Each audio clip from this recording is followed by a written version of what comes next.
Donc voilà, on a presque terminé. Il reste à visualiser notre programme. Euh, bon, ici, on doit faire un retour à la ligne. Et l'affichage ici, faites comme vous voulez. On peut commencer l'affichage à élément 0 comme vous voulez. Sinon, vous pouvez commencer à 1. Et donc, ce qu'on va faire, c'est qu'on va compiler et exécuter à la fois. Voilà. Donc, nous allons voir l'exécution de 5 éléments. 69, 0, machin. Donc, apparemment, tout va bien. Sauf que, bon, si on veut réexécuter, vous vous rappelez 69, on commençait par 69034, c'est toujours 69034, d'accord? Même si on va recompiler et réexécuter, c'est toujours le même résultat d'affichage, 69034, ainsi de suite. Pourquoi? Parce que la fonction rand, elle va fouiller dans le même, le même ensemble d'éléments et c'est les mêmes nombres qui vont être réaffichés.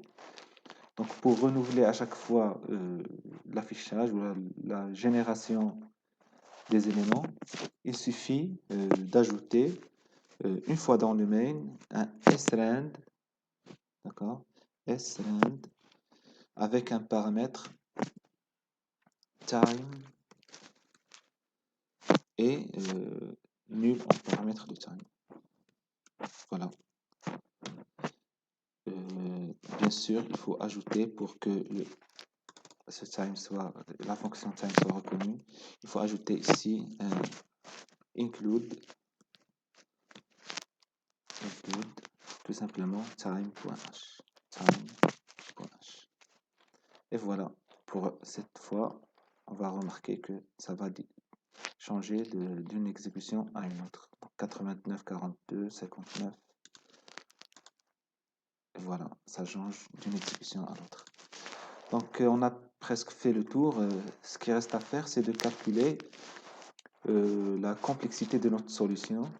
Bon, ici, on nous demande 100, nous avons exécuté pour 5. Donc, on va supposer que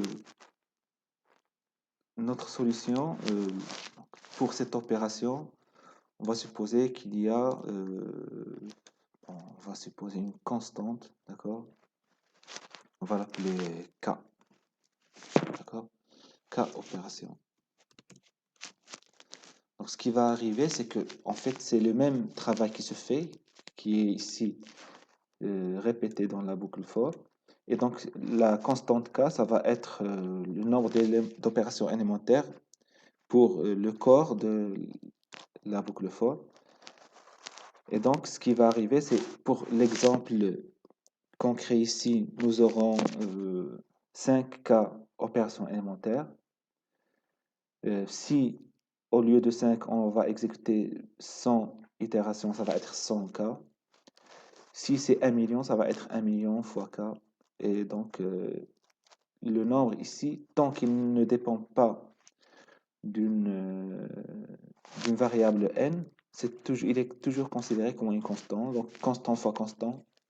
K, elle est constante. C'est le nombre maximal d'opérations élémentaires pour insérer un seul élément dans la liste.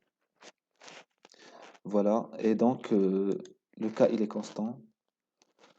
Le nombre d'itérations, il est constant.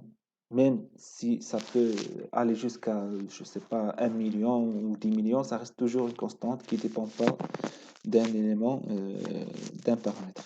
Et donc, constant fois constant, c'est un constant. Et par conséquent, la complexité de cette solution, elle est considérée comme une complexité, à vrai dire, un grand taux de 1. Voilà. Donc, on se voit pour l'exercice 2. Salam alaikum wa rahmatullah.